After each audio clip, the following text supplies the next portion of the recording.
Hey, April. Yeah, Simon. What do you call an onion that won't hold water? I don't know, Simon. What do you call an onion that won't hold water? A leek.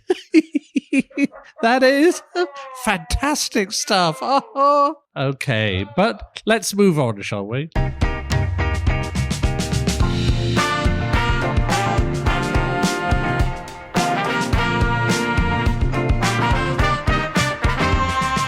Hi, everybody, and welcome to Eat My Globe, a podcast about things you didn't know about food.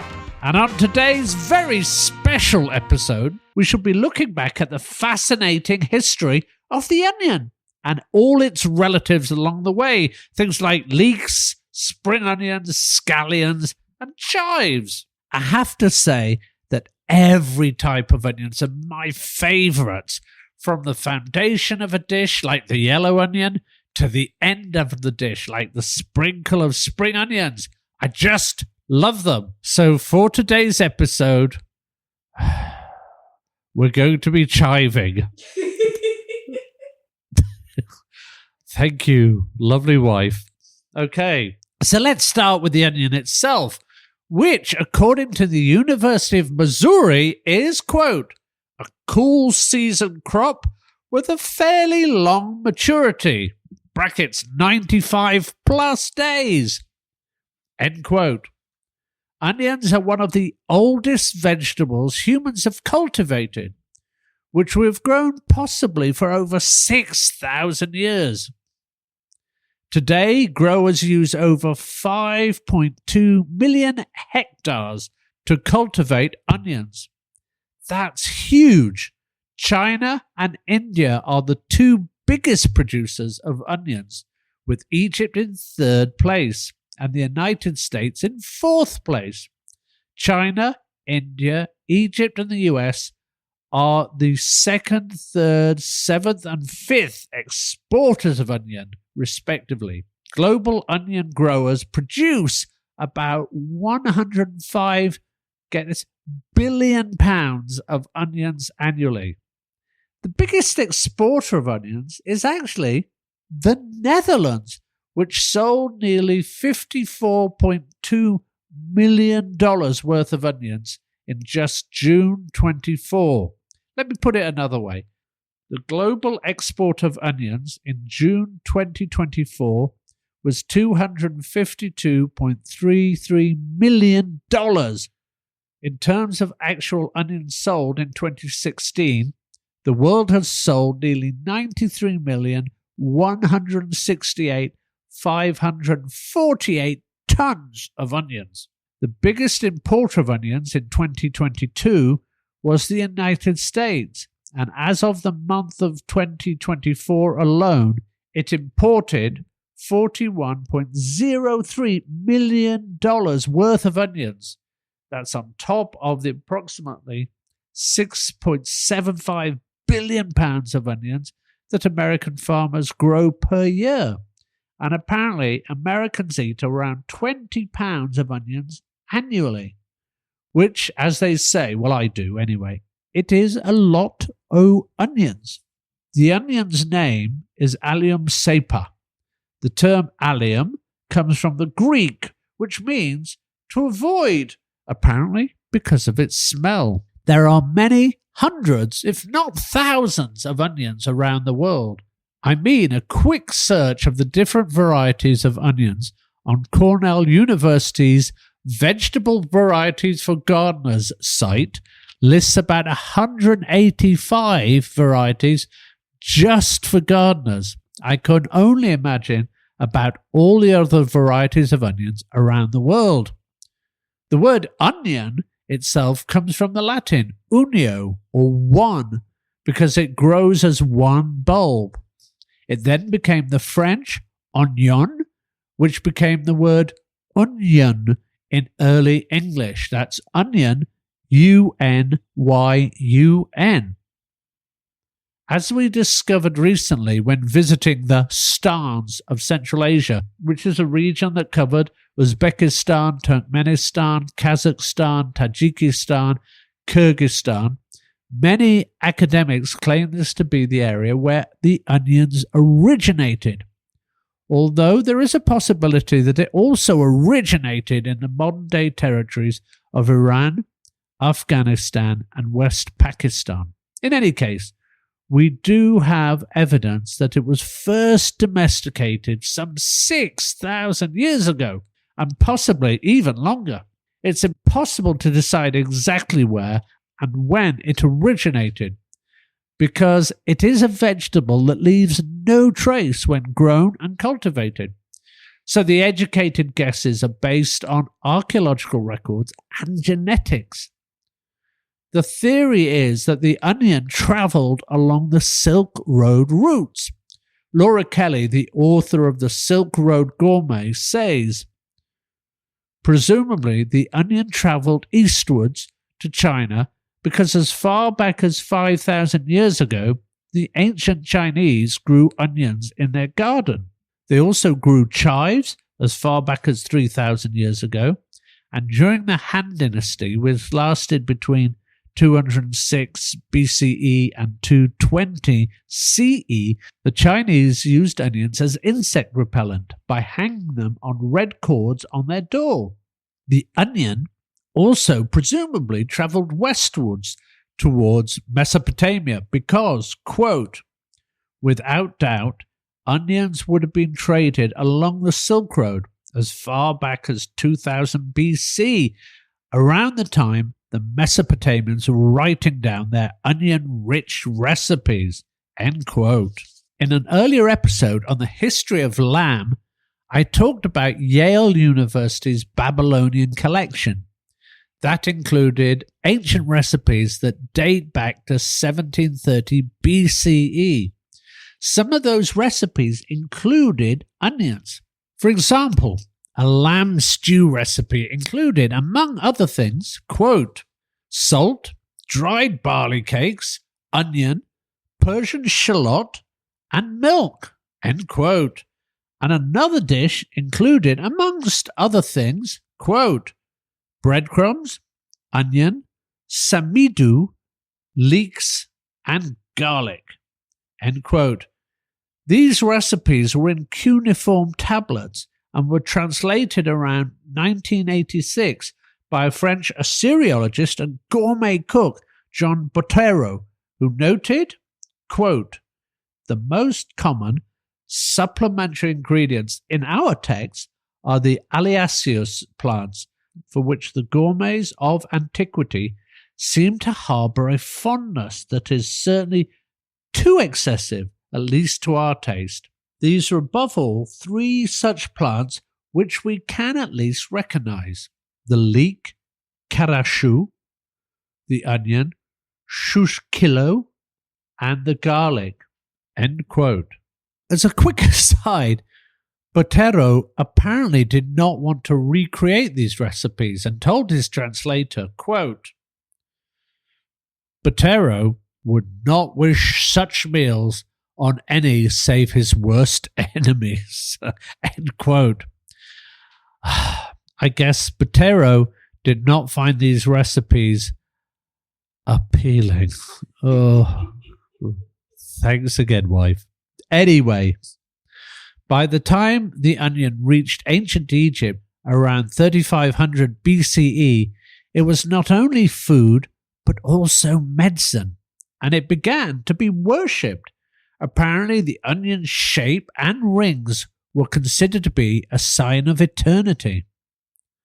Dr. Indu Mehta of Kumaon University's Department of History says, quote, some Egyptologists theorize that onions may have been used because it was believed that their strong scent and or magical powers would prompt the dead to breathe again. Other Egyptologists believe it was because onions were known for their strong antiseptic qualities, which construed as magical would be handy in the afterlife, end quote. Ancient Egyptians depicted onions on the walls of their pyramid, placed them on King Ramses IV's eye sockets when he was buried, and gave raw onions with bread to Egyptian labourers as part of their daily diet. Interestingly, while the workers ate them, the upper class didn't really eat them because apparently, and as we all know, eating onions caused bad breath. We also see onions and leeks mentioned in the Bible.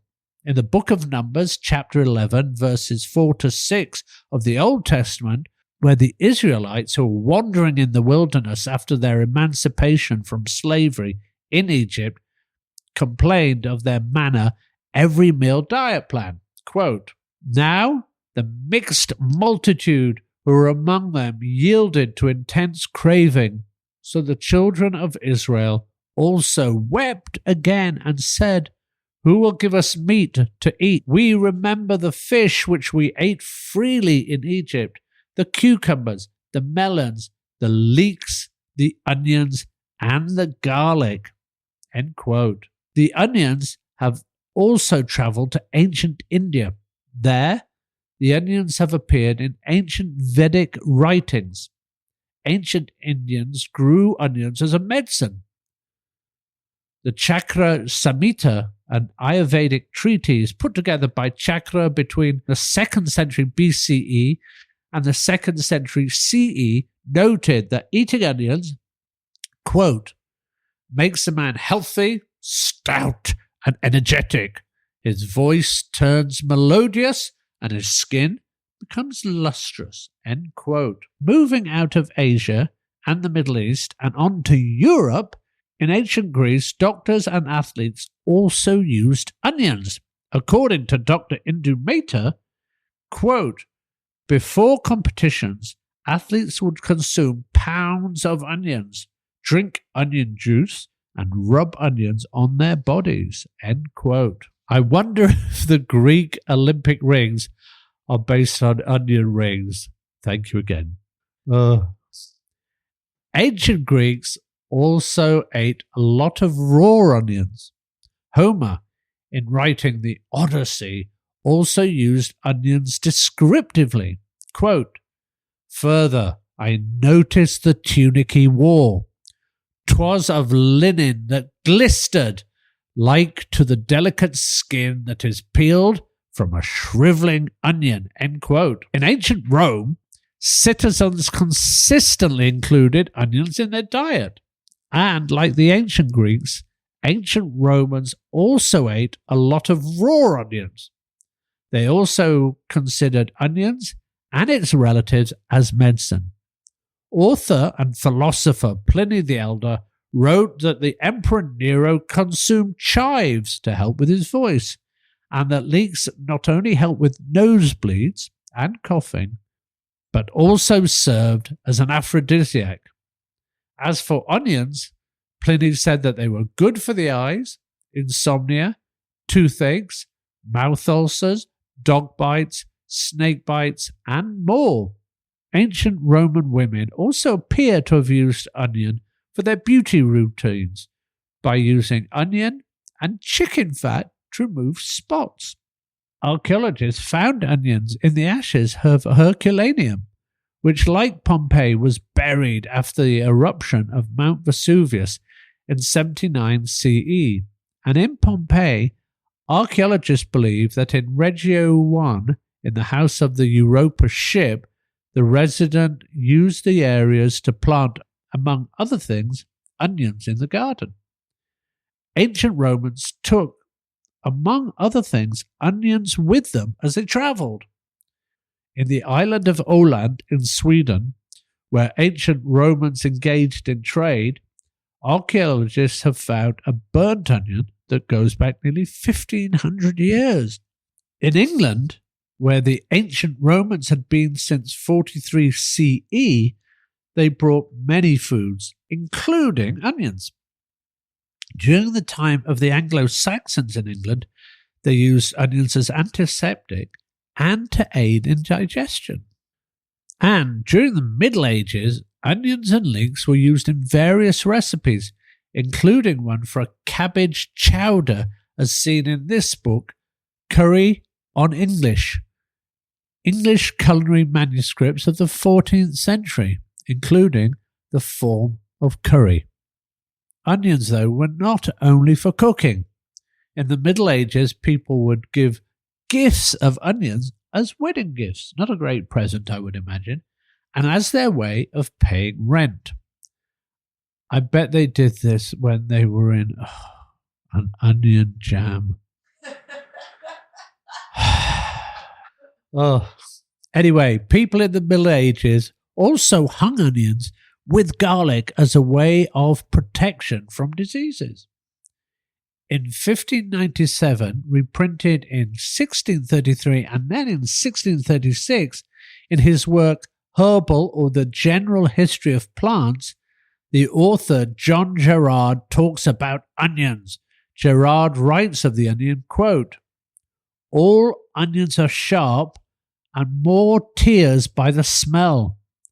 They be hot and dry as Galen faith, in the 4th degree, but not so extreme hot as garlic. The juice is of a thin, watery and airy substance. The rest is of thick parts." End quote. He also says that onion's virtue includes, among other things, quote, "The onions do bite, attenuate or make thin and cause dryness. Being boiled, they do lose their sharpness, especially if the water be twice or thrice changed. And yet for all that, they do not lose their attenuating quality. They also break wind, provoke urine, and be more soluble boiled than raw. And raw they nourish not at all, but a little though they be boiled." End quote. And the famous herbalist Nicholas Culpeper, who lived from 1616 to 1654, and is described in the Journal of the Royal Society of Medicine as, quote, "the household name for herbal medicine," end quote, noted in his 1652 book, The English Physician, that onions, quote, "are so well known that I need not spend time about writing a description of them," end quote. Indeed, by this time, onions and leeks were very much part of the British diet, that their seeds were readily available on the market for people to grow. Typically, these seeds were imported from places like the Netherlands, Spain, and France. As for the onions themselves, the British also imported some of them. In 1828, a French farmer from Brittany named Henri Olivier began to cross the English Channel over to Britain to sell his pink onions, also known as Roscoff onions. The British love these onions, which are sweeter. Olivier's success encouraged other French pink onion sellers to follow suit. He was essentially a ringleader. These are not me. I hasten to add, they're not me. Anyway, mine are much funnier. Much funnier. Anyway, these onion sellers from Brittany, France, became known as Onion Johnnies, or sometimes Onion Jennies. The Onion Johnnies and Jennies walked around the streets carrying their pink onions on poles. With the arrival of the bicycle, they continued to sell them, but with less walking. This became such a popular stereotype of the French that even today, the British still think of the French, particularly the Bretons, the people from Brittany, as wearing a beret and a stripy shirt while on a bicycle and with onions as a necklace and around the handlebar of the bike. And I still recall them from pictures I looked at in my own youth. By the time of World War II, onions became a rare commodity in the UK. An entry from the 17th of September 1942 from the diary of Vere Hodgson says, quote, "Such a struggle to get an onion. Tried the old pole, none. Went to Mr. Buybest. He had a few, but they were all booked. I took his refusal humbly and bought a pound of carrots and a stick of celery, thinking sadly of the onion." End quote. However, other British folks who resorted to the black market got onions because, quote, "my mother did get things where she was probably being naughty, but we did have onions Onions were priceless. Most of the cooking was like tasteless if you didn't have an onion. It was a very strong black market in those days. End quote. While onions and other vegetables were not rationed during the war, they were still hard to find because the war cut off their supplies from places like the Channel Islands and places like Brittany, where the original Onion Johnny, Henri Olivier, was from.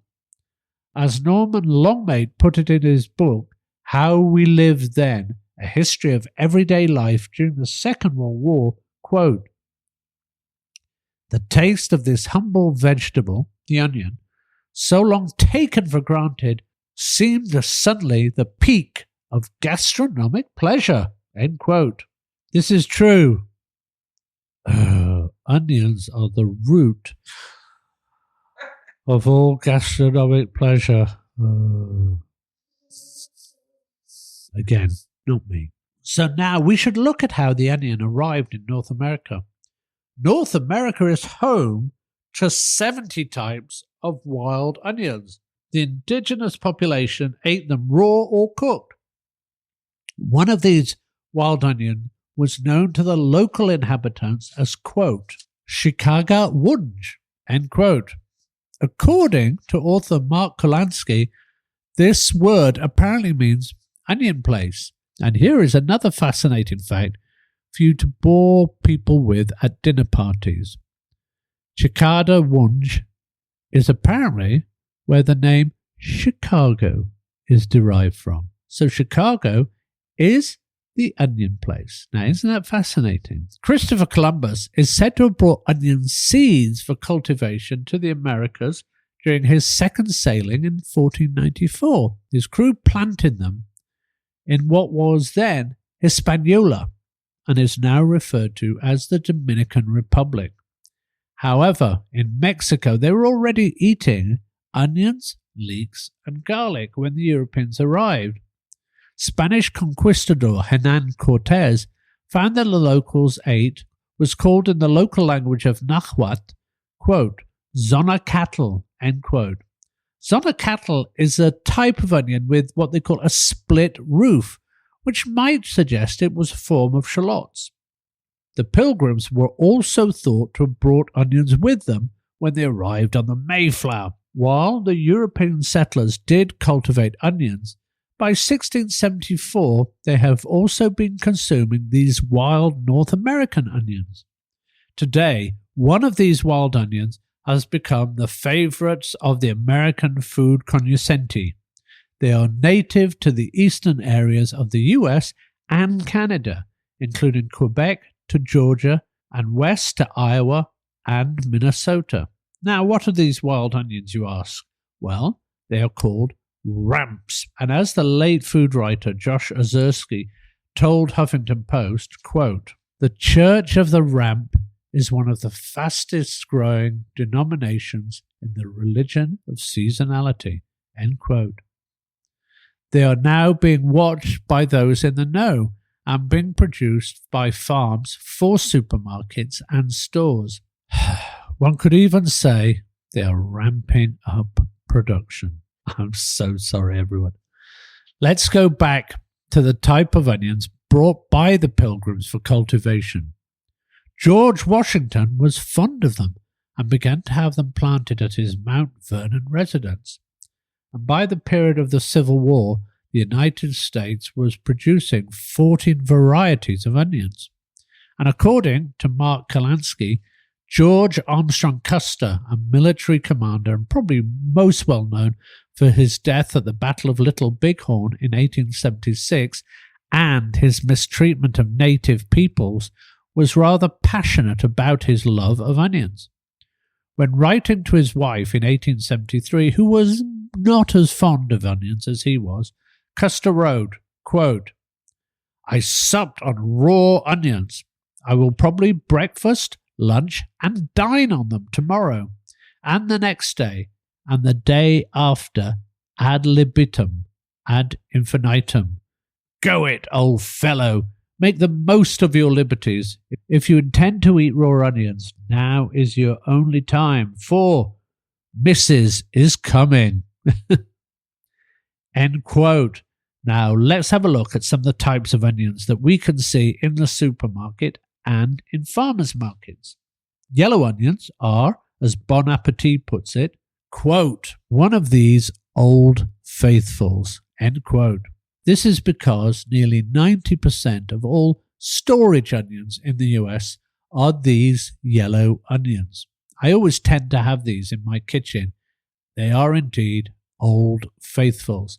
And as I will explain later, many dishes around the world use these types of onions. Red onions. These are the type of onions I will always try to use if I make Indian food, particularly if I try to make a kachumber salad or onion bhaji, or if I try to make pickles. If you want to check out these dishes, I have recipes on my website. White onions are popular in Latin America and Central American cooking.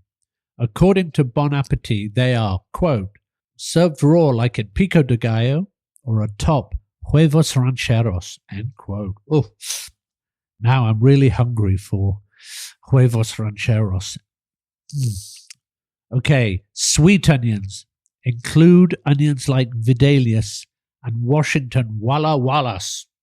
I have to be honest, I don't really like these sweet onions. I prefer something with a bit more bite. But I do recognize how people love these sweeter onions, and there'll be some areas where they fit in cooking. Shallots, or as you Americans say, shallots. I love using shallots if the taste of an onion may be too sharp or biting. I love using them in a vinaigrette with a little Dijon, some red wine vinegar, and a little olive oil, for example. Or I put them into the oven to cook with a roast joint of meat like lamb. Ugh. Green onion or scallions and leeks. While green onion or scallions are the same, they're not the same as leeks at all, although many people do get them mixed up. I love to use the scallions in scallion mashed potato, the Irish version of champ mashed potatoes, and Chinese scallion pancakes. Oh, so hungry now. And leeks are one of my favourites. Being half Welsh, as I am, my mother was Welsh, I have a particular fondness for leeks as they are the national symbol of Wales. I have even been known to wear one when I go and visit the Wales rugby team, rugby being Wales' great love in sport. Quite how it became such a symbol is hard to tell, but it likely goes back to the year 640 CE. At that time, the Welsh and the Saxons fought each other. The Welsh king, Cadwallader, ordered his men to wear leeks on their caps so they would recognise each other on the battlefield and not attack their own countrymen. So, there you go. Oh, and from personal experience, I know that the leek is bloody hard to remove soil from the layers, being how it is made of multiple layers where dust and soil can stick forever. For those who have tried cooking these before, you know what I am saying. For those who have not, you have a lot to look forward to.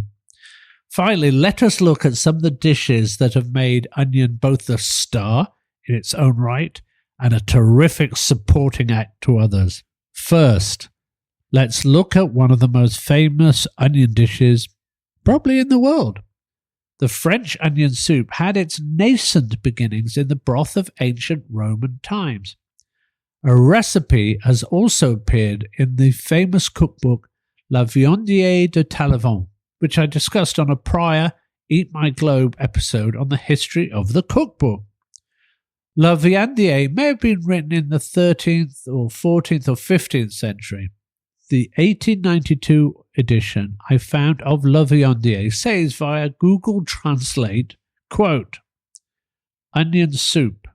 To make onion soup, pluck the onions and mince them very finely or in strips and bake them in butter for a long time and put a little water in it to keep it from burning and combine it with mashed potatoes or of water and put in some green juice and parsley, end quote. Legend says, however, that this dish was created when French King Louis XV, who lived between 1710 and 1774, was at his hunting lodge and had nothing to eat but onions, butter, and champagne. And voila! According to legend, the French onion soup was born. I don't know that this is accurate, since as said earlier, the combination of onion, butter, and some liquid has been around since the 13th century, probably earlier. According to author Martin J., author of Onions and Garlic, A Global History, the French onion soup may have gained popularity due to Stanislav I, the Polish king, who was also the Duke of Lorraine. Stanislav was on his way to visit his daughter, Marie, the Queen of France, and the wife of Louis XV. As Stanislav broke up his journey in Chalon, the innkeeper served him onion soup. Apparently, he loved it so much that he introduced the dish to Louis XV's court, and because the royalty were trendsetters, the dish became sought after. I'm not sure that this is true either. According to writer Shane Mitchell, the type of onion soup with the melty cheese became widespread in the 19th century at French brasseries and soup stalls that catered to the workers and artists. He said these used Comté cheese and topped with cognac. This sounds terrific. This is what happens when you get your wife to come in and just check everything. Anyway, whatever the origin, the French onion soup has become so integral to French cuisine that I am told it is now a French tradition to serve wedding guests this soup at the end of the reception. Now I am reminded that I should add a version of my French onion soup to my website. It is, although I say so myself, a thing of beauty, and just so perfect to eat when the nights are drawing in. Another one of my favourite onion dishes is calçot con salsa romesco. Catalan News described calçots as, quote, a cross between a leek and a spring onion, end quote. They were first found near the town of Valls, near Tarragona, in Catalan. It is one of the dishes I always run to when the season is upon us. Calçots, although you could use spring onions or leeks, are roasted over an open fire or in an oven until they become slightly charred. And it is typically served with romesco sauce. I do love it. The sauce is made with tomatoes, sherry vinegar, roasted red bell peppers, bread cooked in olive oil, garlic cooked in the same olive oil, which as well roasted almonds and salt. This is then put into a blender and pulverized until you like the texture. I like mine with a little texture, with tiny bits of tomato and bell peppers and garlic to the fore. Others may prefer it whipped until almost a paste. In either case, the calçots being dipped into this sauce is without doubt one of the greatest pleasures. Oh.